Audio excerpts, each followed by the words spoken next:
नमस्कार छात्रों। पिछले लेक्चर में हम प्रश्न पत्र क्रमांक 5 आधुनिक गद्य एकांकी एवं व्यावहारिक हिंदी, इसके अंतर्गत हमने सत्र 4 के लिए जो पाठ्यक्रम में लगाई गई एकांकियां है उसकी शुरुआत हमने की है।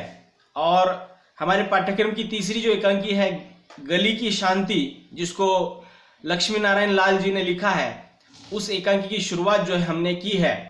पिछले लेक्चर में हमने इस एकांकी के पात्र परिचय को समझा है और आज हम गली की शांति इस एकांकी की कथा वस्तु जो है, कथानक जो है, उसको थोड़ा सा समझने वाले हैं। और इस कथानक के माध्यम से लक्ष्मी नारायण लाल जो है समाज के एक विशिष्ट अंग को या समाज की एक बुरी जो प्रथाएं चल रही है उसके ऊपर वो निशाना साधना चाहते हैं। समाज में मौजूद जो भी गलत लोग हैं या अपराध जगत से जुड़े लोग जो है किस प्रकार पैसों की लालच में मनुष्य को भी बेचने को तैयार है, तो ये सभी बातें थोड़ी सी इस एकांकी के माध्यम से लक्ष्मी नारायण लाल जी जो है हमारे सामने लाते हैं। हमने पात्र परिचय में समझा था कि इसमें बिहारी नामक एक प्रमुख पात्र है जो सोने का व्यापारी है, सोने का दुकानदार है और इसकी उम्र लगभग 50 के आसपास है। शहर के बीच गली में वहां पे इसकी दुकान है और इस दुकान से ही इस एकांकी की शुरुआत जो है दिखाई देती है। इस एकांकी की जो कथानक जो चलता है वो मार्च महीने के पहले सप्ताह में ये कथानक घटित हुआ है और लगभग शाम के समय ये स्थितियां जो है इसकी शुरुआत इस एकांकी की हो जाती है। दुकान में उस प्रकार का सभी माहौल दिखाया जाता है कि जो सोने के दुकानदार के यहाँ पे देखने को मिलता है। एक कारीगर है बेनी नामक, जो बिहारी लाल के यहाँ कारागिर के रूप में या सोने के जवाहरात बनाने के तौर पर काम कर रहा है। इसके साथ साथ रामी नामक जो पात्र है वो बिहारी की पत्नी है और इसमें और एक प्रमुख पात्र है जिसका नाम है शांति। और इस एकांकी का नाम भी जो है गली की शांति इसी पात्र के आधार पर वहां पे रखा गया है। ये शांति नामक जो पात्र है ये एक वेश्या की लड़की है, लगभग उसकी उम्र जो है 15-16 साल है।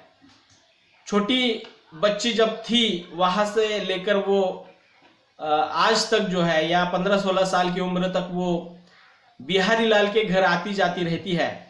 और इस शांति की माँ का देहांत हुआ है जिसका नाम है जानकी बाई। और मरते समय इसने बिहारी लाल को एक वचन दिया था कि आपको मेरी बेटी का विवाह जो है एक अच्छे घर में करवा के देना है। लेकिन हम तो जानते हैं कि समाज में एक वेश्या की लड़की की तरफ किस नजर से देखा जाता है।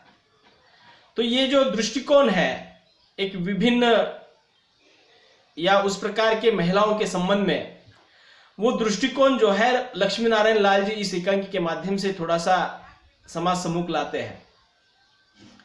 शांति एक वेश्या की लड़की है। अब उसकी जो भी कुछ लालन पालन की जो जिम्मेदारी है उसकी मौसी ने उठाई है। उसकी मौसी के साथ वो शांति रहती है और वो मौसी भी जो है कोठे पर जो है वेश्या का व्यवसाय करती है। और वेश्या होने के कारण वो भी थोड़ा सा गुंडे मवाली जो होते हैं, चोर उचक्के जो होते हैं या अपराध जगत के जो लोग होते हैं उनके साथ मिली हुई है।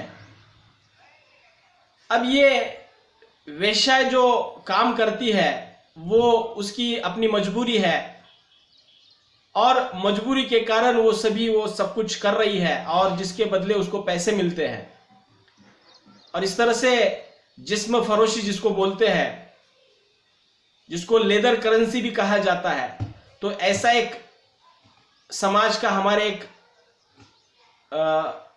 अंधकार से लिपटा हुआ या अपराध जगत से लिपटा हुआ एक क्षेत्र है जो वेश्या बस्ती के रूप में वहां पे देखने को मिलता है। तो उस बस्ती से ये मौसी नामक या मासी नामक जो पात्र है वहां पे जुड़ा हुआ है। उसमें नैनू और लड्डन और शंभूलाल ये 3 ऐसे युवक दिखाए गए हैं। ये एक तो उसमें से 2 लड्डन और शंभूलाल जो है वो गली के चोर है ऐसा समझ लीजिएगा, और नैनू नामक जो पात्र है उस गली का गुंडा है। ये समाज के ऐसे लोग हैं जो अच्छे लोग जो होते हैं उनके खिलाफ हमेशा लड़ते झगड़ते रहते हैं और अपनी मनमानी चलाते हैं। बिहारी लाल को भी यहाँ पे इनसे बहुत सारे नुकसान जो है झेलने पड़ते हैं, बहुत सारे ताने बाने सुनने पड़ते हैं, क्योंकि एक वेश्या की लड़की जब बिहारी लाल जैसे सोने के व्यापारी के दुकानदार के घर में आती जाती रहती है तो समाज में भी इस बिहारी लाल की जो इज्जत है वो कम हो गई है। ऐसा समझ लीजिएगा कि समाज ऐसा समझता है कि जिसके घर ऐसे इस प्रकार के लोग आते जाते रहते हैं उस घर की इज्जत कुछ नहीं होती। लेकिन बिहारी लाल इस बात को मानने को तैयार नहीं है। वो सिर्फ यही जानता है कि मैं एक अपना कर्तव्य निभा रहा हूं, मैं एक वचन निभा रहा हूं और मैं एक मानवीय धर्म को निभा रहा हूं। ये बातें उसके दिमाग में है, उसके ख्याल जो है उसी रूप में है। समाज में मौजूद जो तिरस्कार की जो भावना है वेश्याओं के प्रति, उस तिरस्कार की भावना के कारण बिहारी लाल के उसके अपने बिरादरी के लोग जो है, सगे संबंधी जो है, सभी नाराज है और बिहारी लाल को बिरादरी से बाहर निकालने की सोच रहे हैं। बिहारी लाल उनके विरोध में अपनी बातें कह देता है, वो खुली चुनौती देता है कि कौन उसे अपनी बिरादरी से बाहर निकालता है। रोटी बेटी व्यवहार दाना पानी जो होता है उसको बंद करने की बात कही जाती है, लेकिन बिहारी लाल इन सब के विरोध में वहां पे शांति के कारण लड़ने झगड़ने के लिए तैयार हो जाता है।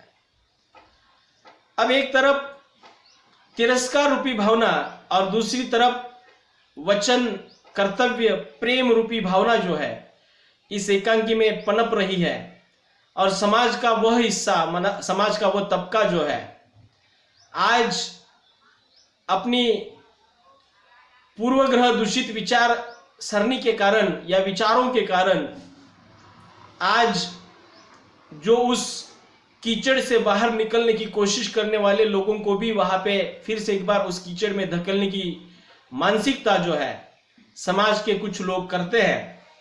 और इस वजह से शांति की जो माँ है उसने जो भोगा था, अर्थात कोठे पर रहकर उसकी जो जिंदगी उसने भोगी थी, वह उस जिंदगी से त्रस्त हुई थी। इसलिए उसने बिहारी लाल को अपना भाई मान लिया था और बहन होने के नाते जब उसकी मृत्यु नजदीक आई थी तब उसने अपने भाई को जो है अपने बेटी के संदर्भ में वचन दिया था कि आपको मेरी एक इच्छा पूर्ण करनी है, और वो इच्छा है कि इस नरक से, इस कीचड़ से मेरी बेटी को आपको बाहर निकालना है। उसके लिए एक अच्छा घर देखकर आपको उसका ब्याह करना है। तो बिहारी लाल के द्वारा दिया हुआ वचन जो है बिहारी लाल वो पूरा करने की कोशिश करता है। एकांकी में लगभग वही बातें बताई गई है कि समाज बिहारी लाल जैसे लोगों के साथ किस प्रकार रवैया अपनाता है और बिहारी लाल जैसे लोगों को मुसीबतों का सामना करना पड़ता है। लगभग यही बातें इस एकांकी में बताई गई है। कथानक के आधार पर अगर बात की जाए तो एकांकी अत्यंत रोचक है। इसमें जिज्ञासावर्धक कथा वस्तु लिखी गई है, अर्थात पाठक जब इस एकांकी को पढ़ने लगता है, पात्रों के माध्यम से जो संवाद सामने आते हैं उसके कारण ये एकांकी एकदम जीवंत रूप में सामने दिखाई देती है। पाठक के तौर पर अगर विचार किया जाए तो ये एकांकी जो है एक प्रकार से प्रतिबिंबित रूप में हमारे सामने आ जाती है और मुझे लगता है कि समाज का एक अभिन्न हिस्सा या समाज का एक गलत पहलू कह लीजिएगा, उस वेश्या व्यवसाय से जुड़ी हुई कहानी होने के कारण ये कथा वस्तु जो है और अधिक रंजक बन जाती है। इसमें कानून की व्यवस्था में काम करने वाले जो भी इंस्पेक्टर वगैरह पुलिसकर्मी होते हैं वो भी किस प्रकार इन वेश्या लोगों के साथ बर्ताव करते हैं, उनको लालच देकर किस प्रकार फंसाते हैं, ये भी जिक्र जो है इस एकांकी में हुआ है। साथ ही साथ पैसों के बदले लड़कियों का सौदा किस प्रकार किया जाता है, और ये मासी नामक जो पात्र है एक आदमी के झांसे में आकर 12 साल पहले शांति का सौदा जो है विशिष्ट रुपयों में वहां पे कर देती है, और 15 साल बाद वो आदमी जो है उस मासी के पास आ जाता है। शहर का आया हुआ आदमी, उसके पास कागज होता है, उस पर लिखा हुआ होता है कि इतने इतने रुपए में मैंने उस छोटी सी बच्ची शांति को 12 साल पहले खरीद लिया है। तब वह अपनी, वहां पे जिक्र हुआ है माल के रूप में, वह अपना माल खरीदने वहां पे आता है। जब ये बात बिहारी लाल को पता चलती है तब वो बिहारी लाल जो है वहां पे जानना चाहता है कि क्या इसमें सच्चाई है। जब देखता है कि वो उस आदमी ने लाया हुआ कागज जो है वो बिल्कुल सही है और जांच पड़ताल के बाद उस आदमी का कहा जो है सही ठहरता है, तब मासी जो है अपने आप को माफ नहीं कर पाती और मासी को ये पश्चाताप होने लगता है कि इसने 12 साल पहले जो कदम उठाया था वो कितना गलत था। उसके पहले ही बिहारी लाल ने मासी के साथ जब वार्तालाप किया था तो उसमें वही बातें आ गई थी, और बिहारी लाल बताता है कि शांति की माँ ने मुझे वचन दिया है और मैंने भी उसको वचन दिया है, शांति को इस नरक से बाहर निकालना है, उसको एक अच्छे गृहस्थी के रूप में, घर के रूप में वहां पे उसका विवाह करके देना है, ये मेरी जिम्मेदारी है। जब मासी को ये बातें पता चलती है तो ये मासी भी जो है अपने आप को बहुत अपराधी समझने लगती है, और इस तरह से जब बिहारी लाल और मासी के बीच में चर्चा चलती है तो मासी भी जो है बिहारी लाल के जिम्मेदारी को पूरा करने का वादा करती है, और उसने जो भी कुछ अतीत में किया था, भूतकाल में जो भी कुछ सौदेबाजी की थी, अब वो प्रसंग या वो आदमी जब सामने आता है तब मासी के सामने बहुत बड़ा प्रश्न उभरता है कि अब इसमें से क्या रास्ता निकाला जाए। जब वह आदमी मांग करता है कि मैंने इतने इतने रुपए देकर इस लड़की को खरीद लिया है या उसका सौदा किया है, तो बिहारी लाल बहुत परेशान हो जाते हैं। दिखाया गया कागज जो है उसको वो स्वीकारते हैं, लेकिन बिहारी लाल को अपना वचन भी पूरा करना है, अपनी जिम्मेदारी निभानी है, अपना कर्तव्य निभाना है। तब इसमें से रास्ता निकाला जाता है। बिहारी लाल जो है उस आदमी को, उसने जितने रुपए दिए थे, मूल राशि जिसको कहा गया है, मूल धन जिसको कहा गया है, वो देने के लिए बिहारी लाल तैयार हो जाता है। उसके बाद वो आदमी कहता है कि नहीं, मुझे पैसे नहीं चाहिए, मुझे तो माल चाहिए, अर्थात वो लड़की चाहिए। लेकिन बिहारी लाल अब विवश हो जाता है, अब क्या किया जाए। और फिर बाद में दोनों के बीच सुलह हो जाती है और वो आदमी कहता है कि मुझे पिछले 15 सालों से उसके ऊपर जो भी कुछ बकाया ब्याज है वो मुझे देना जरूरी होगा। तो बिहारी लाल अब संकट में आ जाते हैं कि वो मूल धनराशि तो देने को तैयार है, लेकिन अब इस पे ऊपर जो बकाया ब्याज जो है वो कहाँ से दिया जाए। तो बीच में ये मासी जो है वहाँ पे आ जाती है और कहती है कि मूल धनराशि तो लाला जी दे रहे हैं, अर्थात बिहारी लाल दे रहे हैं, उसके ऊपर का बकाया ब्याज जो है मैं आपको दूंगी। और उस आदमी को अपने कोटे पर ले जाती है और कहती है कि इसका 15 साल का ब्याज मैं आपको वहां पर जाकर दूंगी। तब जाकर वहां से वो आदमी जो है मासी के साथ कोठे पर चला जाता है। अब यहां तक की जो बातें आई है वो बिहारी लाल के सामने जो भी प्रसंग घटित हुए थे, उन प्रसंगों से इस एकांकी में वो रंजकता पैदा हो जाती है कि अब क्या हो सकता है। शांति का क्या हो सकता है। जिस लड़की को पूरी गली जो है, पूरा शहर जो है तिरस्कार की नजर से देखता है, एकमात्र ऐसा आदमी है बिहारी लाल जो उसको अपनी बेटी समझता है और बेटी के बाप के रूप में उसका ब्याह भी करने की सोचता है। लेकिन समाज की बुरी आंखें, बुरी नजर जो है उसके अपने जिम्मेदारी को निभाने में बाधा बन जाते हैं।